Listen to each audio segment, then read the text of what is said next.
Buying a stock is easy. Knowing when to sell it is what quietly ruins most investors. And almost nobody talks about that part, honestly. Today I want to show you why the S&P 500 solves the selling problem better than any alternative you have heard pitched on this platform. Here's the uncomfortable truth that every long-term investor eventually runs into. According to data from S&P Dow Jones indices, roughly 85 to 90% of professional fund managers fail to beat the S&P 500 over 15-year stretches. These are people paid full-time to pick stocks, and most of them lose to a simple index that anyone can buy. Why does that happen? It is not because they cannot buy good companies. It is because they cannot sell the bad ones on time, every time, without flinching. Now ask yourself an honest question. When one of your stocks drops 30% in a week, can you calmly decide whether to hold or sell? Most of us cannot because fear and greed quietly run the show. That is where the S&P 500 starts to look very different from how most people describe it. Most viewers have been told the S&P 500 is just a list of 500 big American companies. That description misses the whole point.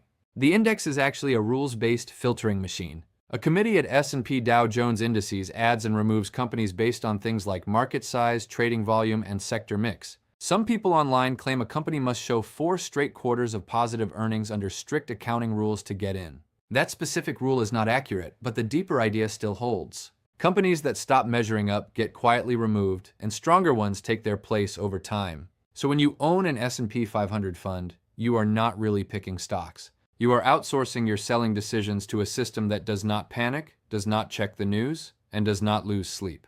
That is a very different thing than passive investing, and it changes how you should think about this index entirely. Let us look at what that system has actually done across time, not in theory. Back in 1957, the S&P 500 was made up of 425 industrial companies, 60 utilities, and 15 railroads.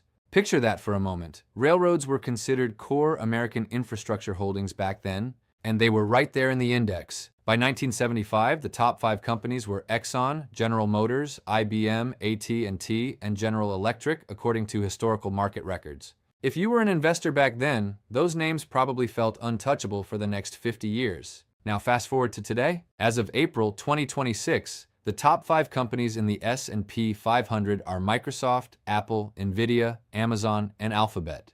The entire leadership of the index has rotated not once, but several times over, and you did not have to make a single selling decision. The system did it for you quietly, year after year, while most investors were busy arguing about which stock to trust. Here is a case study that makes this personal. During the 2008 financial crisis, Citigroup collapsed and never fully recovered to its pre-crisis highs, according to long-term price data. Apple also got hit hard in that same period. But Apple recovered, kept innovating, and climbed to become one of the most valuable companies on Earth. Both of them were sitting inside the S&P 500. The index naturally let Apple grow bigger in the portfolio and let Citigroup shrink as its market size faded. You did not have to guess which one would come back. That is what I mean by rules-based selling discipline doing the work for you. Now let us take on the biggest objection to this whole idea, which is that VTI, the Vanguard Total Stock Market Fund, is somehow better because it owns more stocks. VTI holds around 3,500 companies, while the S&P 500 holds about 500. Sounds like a massive difference on paper. In reality, according to Vanguard data, the two funds have a correlation of roughly 0.99, which means they move almost identically day to day. Over the last 10 years, VOO returned about 15.26% per year, while VTI returned about 14.66% per year, based on recent performance figures from 2026. The S&P 500 very slightly outperformed while holding far fewer names. To be fair, VTI does give you real small and mid-cap exposure, and there are periods when those smaller companies lead the market. That is a legitimate argument, and I will not pretend otherwise. But the practical difference in returns has favored the S&P 500 over the last decade, without the extra complexity of 3,000 more holdings. Does holding 3,000 extra companies really feel worth it for that kind of spread? What about the more exciting alternatives like QQQ, the Russell 2000, and the Dow Jones? QQQ tracks the NASDAQ 100, which is over 50% technology and excludes financials entirely, according to the index methodology. That is not a foundation for your portfolio. That is a concentrated sector bet wearing a diversified costume. The Russell 2000 represents only about 3 to 7% of total U.S. market value, depending on how you measure it.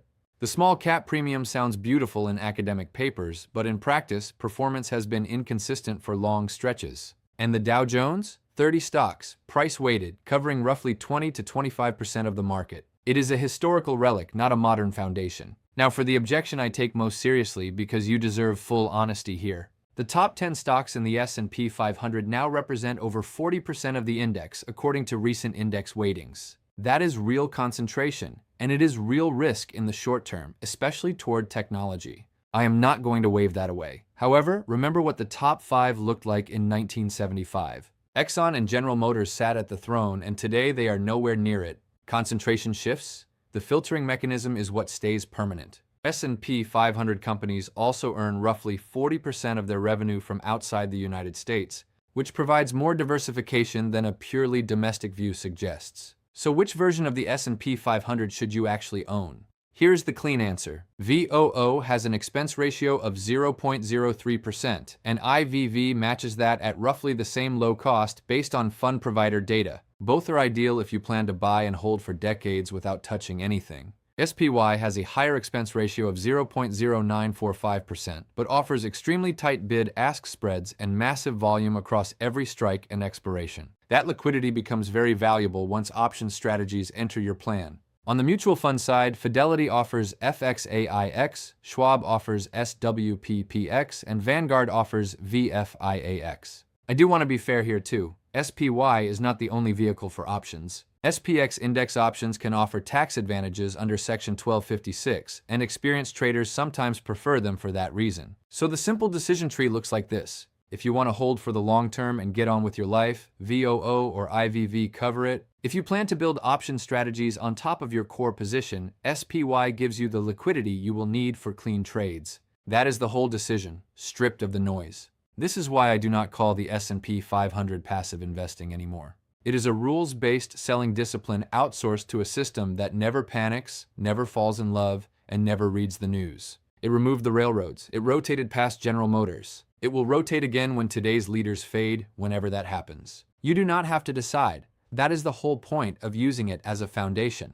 So here's my question for you. Are you an S&P 500 investor, a total market VTI investor, or something else entirely? Drop a comment and tell me why you chose what you chose, because your honest reason helps other people think through theirs. If this changed how you think about what passive actually means, go ahead and hit that like button.